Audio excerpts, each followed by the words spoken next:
What's up, family? Gerald the Bossman here. You're tuned into the Bossman Show on AM 1010, AM 1430, 1055 The King.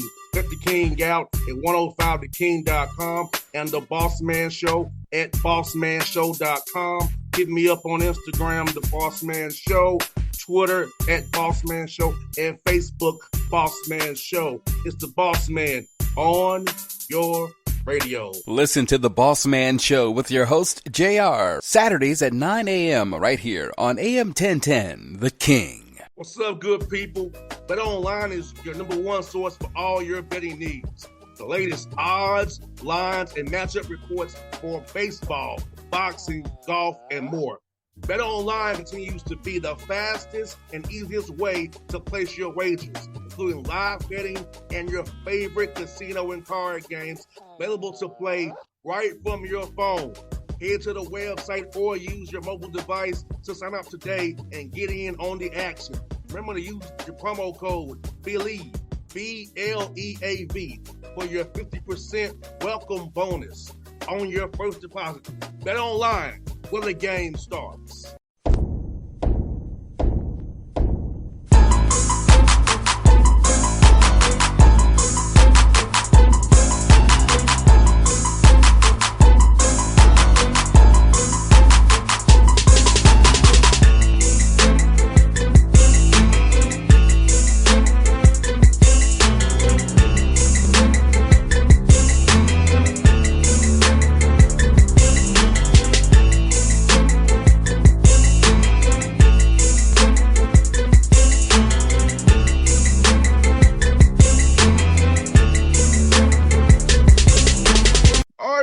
Back on the Bossman Show here with the Salem State Rams head coach Cleo Hill Jr. with me on the Bossman Show and up there in North Carolina. Coach, how you doing, man?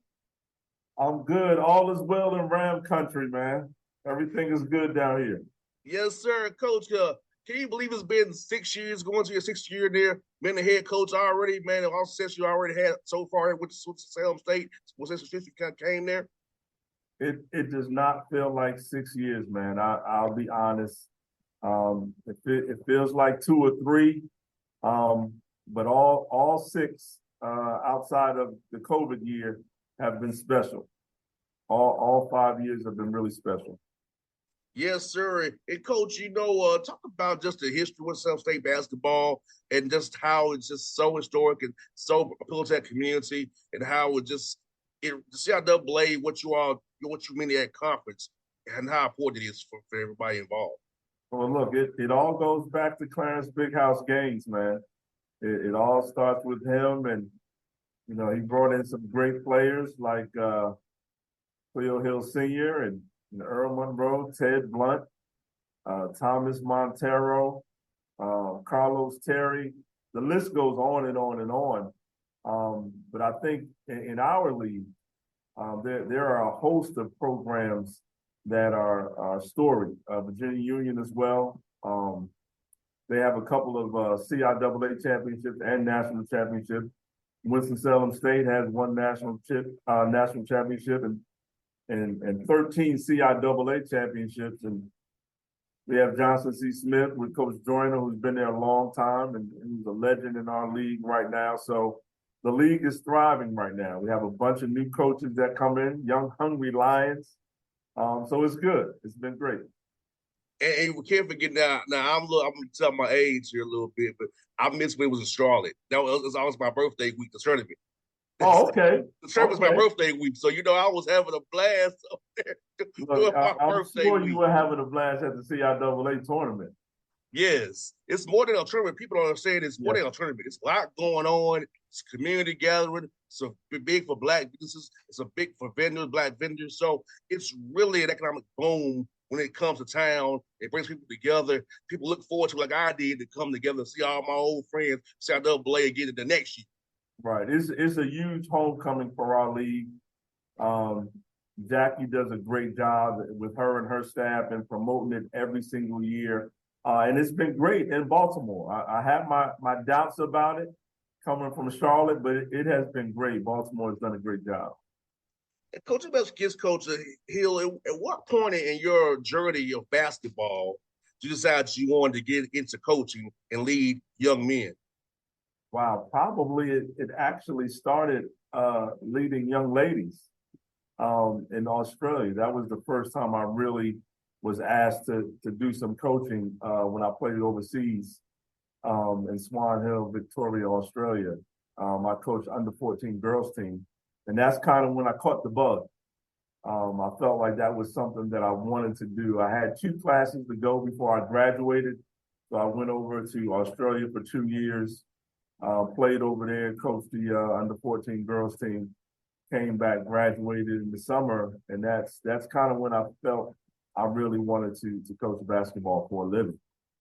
100%. And Coach, for you, getting that experience in Australia and being able to play overseas, do you feel like that helps you relate to your young men because they know you've been at the highest levels, you played overseas, they want to get the contracts overseas as well, and hopefully the NBA too as well. So do you feel like that your experience in your basketball journey helps you connect with your young men where they really know you, they can buy into what you tell them because you actually live what they want to live? Right. I think so. I don't think it should, but I think it does. I think there are a lot of great coaches who've never really played basketball at a high level. But I think in this day and age, just being able to connect with the young men with a history of playing myself, playing in this particular league in the CIAA and having some fairly successful years as a basketball player at North Carolina Central, and then going overseas and playing professional, which a lot of our student athletes want to do themselves. So I think it gives you some credibility early, but I think in the end it's the trust factor, and your I want to say your desire to have perfection in your craft. It could take you probably a year or 2 with new student athletes to really sit down and discuss your personal history as a coach and a player. But I think the day-to-day preparation of practice, of film session, weight training, I think those are the things that carry you with the respect of these young men at this day and age. And Coach Hill, in the CIAA, you have to be tough. Some of the places you all play, they're really tight up on you. The crowd gonna be into it. The environment's gonna be really going. So we're recruiting a young man. You kind of let them know that hey, it's a different kind of environment here in CIAA. You have to really be tough on the road, thick skin because it's gonna be a battle no matter where you stop in CIAA. You're not gonna have an easy night. You'll deal with some crowd noise, some people getting in your face. Can you handle this? Yeah, no, I mean, again, I can speak to that as a player and a coach in our league. We have some tough places to play. Livingstone is a tough place to play. Bray Boy down at Johnson C. Smith. And then even the new teams have a great atmosphere. Lincoln, Claflin, all those teams are really tough places to play. But I think if you're a Ram, nothing is more exciting than playing the CE Game Center. So if you can play at home in our conference, in our home turf, you can play anywhere in this league. But there are a lot of great schools with great atmosphere. Well, I love about CIAA, Coach, because I went to Tennessee State, so this is an OVC. We got shafted by the referee. I'm gonna say, I can say it now. So I ain't gonna for this. We got shafted. It was 5-on-8 all the time. At least in your league, it's not the same way in your league. This is all 8 schools. But yeah, no. In our league is everybody is on the up and up. You bring your A game or you lose. It's very physical, and the coaches really prepare. It's a league that the coaches are really underrated. Out of the 12 teams in our conference, we have 8 coaches that have tasted the success of a CIAA championship and going on to the national tournament play. So it's a dogfight every single night. No, 100%. I know you probably talked to my old coach, Coach Si. He's always complaining about the referee in the OVC. We would get the short end of stick. They was sticking to us in Tennessee State. We had no luck. Look, Tennessee State has some great history too. Yes, they have some great history. Yes, indeed. I wish we was in a HBCU conference. That's just my personal preference, but we're not. But I wish we were, man. We had that environment with you all, man, you all have. And Coach, for you ever listen to this interview, Coach, in Atlanta and by Floods Beyond, what are the pillars of your program that they must abide by? And what do you look for in a young man that you want to come to be a Salem State Ram? Character right off the bat. We're looking for guys that really want to come in here and have a desire to get a degree, and leave Winston-Salem State and go on to be a productive citizen. That's at the forefront. When you're talking about skill set, we like guys that are unselfish and play hard, give it everything they have, and make sure they hold themselves and their teammates accountable. And that's been successful for us thus far. And talk about that degree piece, Coach. Being in where you're located, West North Carolina, there's a lot of things growing there. Charlotte's growing, Raleigh-Durham area is growing. So talk about the internship they can get coming with Sam State, networking they can do. So once the ball starts bouncing, they have a career path to tap into once they return. Well, I think all HBCUs have a desire for their students and student athletes to obtain employment afterwards. But I think Winston-Salem does a great job, not a good job, a great job of assisting these young men and young women after college. And a lot of them find employment right here in our community in Winston-Salem. So I think it's key for us. We use that as a recruiting cell. Not only can you come here and get a great 4-year education, have an opportunity to win championships and travel across the country and play and compete, have a great social life. And then once that's over, we assist you in your field of study, your field of choice to make a living. So I think you have all of it in one at Winston-Salem State University. And Coach Hill, do you feel like with the COVID year, the NIL and the transfer portal allows you to get your hands on some better high school guys, some better JUCO guys that you might not get your hands on because the Power Five is looking for certain kind of guys, a little older, non-commodities, but you're able to tap into a high school guy who may not have an opportunity he would have because of the older guys over year. You can get some guys, you can get JUCO guys in, help you build your roster out. Right. We've been very successful early on with the Division I transfer. But once the transfer portal opened up like popcorn, we kind of switched our recruiting. We brought in this year 11 new guys. So we have some chemistry and some team bonding to do. But 4 of those are freshmen, and like you said, 6 are junior college transfers, and we have 1 Division I transfer. So the landscape has changed.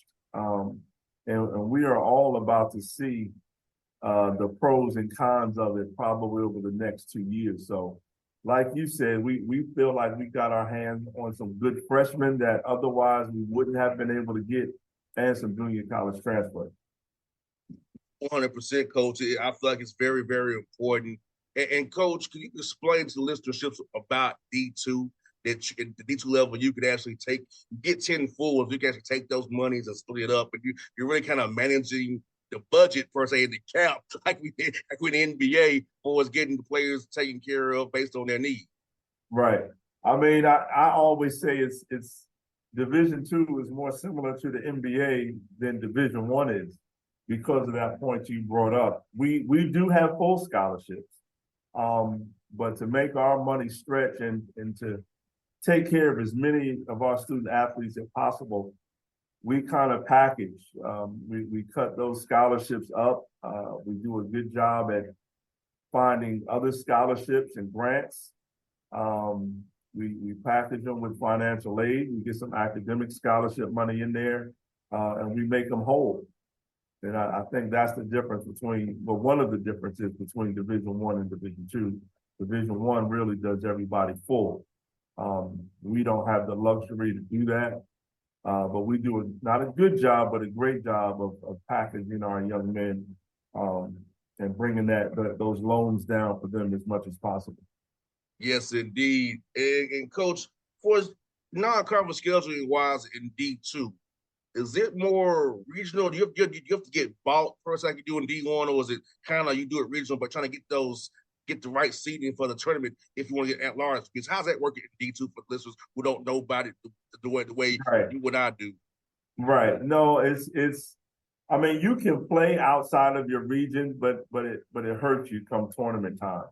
So what we're trying to do is number one, play the top schools in our region, which are at the WIVIAC conference and the PSAC conference, which I'm familiar with when I used to coach at Cheney University. So we try to play those schools as much as possible. If we can't play those schools, then we try to get teams that are not in our region. We try to get highly ranked teams, teams that have a history of being in the NCAA tournament. So when it comes time for the seeding at the end, we don't want to just be relying on winning the CIAA tournament to get a NCAA bid, because that's our goal. Not that, winning the CIAA championship is just real. It's love and respect for the grind. But we do have our sights set on a national championship this year. Last one for you, Coach, man, is this. On this show, man, we love to talk about food and foodies. So tell us some good food spots in South North Carolina that we can check out. We come see you all play this year, man. Woo! I'm gonna say Dave's Chicken and Waffles is my spot. We have some new soul food spots here in Winston that I have to check out myself. I'm gonna say Dave's Chicken and Waffles and sweet potatoes downtown Winston-Salem. I would say that those are the two main ones. Yeah, I'm gonna leave it there with those. Hey, those will be noted, Coach. Because I tell you what, we're gonna do a CIAA tour this season, the Bossman show. We're gonna do the SIAC as well. So we're making our way up there to see you play, and we're gonna look at some dates. I'm putting your number offline, so I can say contact with you, Coach. Because I feel like I want to help you all out, man, as much as I can. Use this platform, guys, give me to put you all out there, Coach. What I will say, if you have not been to a game in the CE Game Center, I would say get there. I would say get there. We do a great job at fan engagement with our powerhouse cheer. Our band and our DJ, we just do a great job, and it's a great night out for the family. I would say bring the kids, bring the wife, bring the husband, bring all the kids in the neighborhood, because you'll definitely enjoy it. Yes, indeed, Coach. I look forward to it, Coach Hill. It was fun to chat with you, man. I've been a fan of yours for years, Coach. Good having the show finally. Do this again real soon, Coach. Definitely appreciate you, man. Anytime, Coach. Go Rams. Go Rams. There we go. Go Rams. What's up, good people? BetOnline is your number one source for all your betting needs. The latest odds, lines, and matchup reports for baseball, boxing, golf, and more. BetOnline continues to be the fastest and easiest way to place your wagers, including live betting and your favorite casino and card games available to play right from your phone. Head to the website or use your mobile device to sign up today and get in on the action. Remember to use your promo code BELIEVE, BLEAV, for your 50% welcome bonus on your first deposit. BetOnline, where the game starts. What's up, family? Jared the Bossman here. You're tuned into the Bossman Show on AM 1010, AM 1430, 1055 The King.